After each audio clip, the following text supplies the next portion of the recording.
For decades, GPUs have powered the AI revolution. From gaming graphics to deep learning, they became the default engines for artificial intelligence. But that's starting to change. In 2024, a new kind of chip entered the scene. Faster, smaller, smarter. And it wasn't built like a GPU at all. This is the rise of the AI accelerator. And one chip in particular is turning heads: Groq's Language Processing Unit, LPU. Unlike traditional GPUs, which are general purpose and parallel, LPUs are built specifically for AI inference. That means less overhead, less wasted power, and blazing speed. Groq's LPU can process 500 tokens per second per user in real-time language models. Compare that to traditional GPUs, which can bottleneck under heavy load. The difference?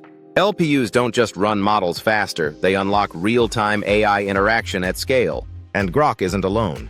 Companies like Cerebras, Tenstorrent, and Samba Nova are building AI-specific silicon that challenges everything we thought GPUs could do.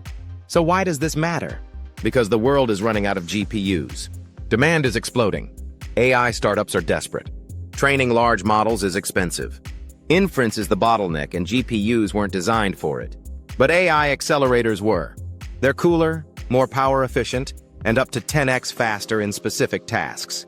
And that's exactly what OpenAI, Google, and Meta are now betting on. Will GPUs disappear entirely? Probably not. But their monopoly on AI compute? That era is ending. The future of AI won't just be written in code. It will be etched into the silicon of a whole new generation of chips. So keep your eye on the accelerators. Because the next leap in AI might not come from software at all.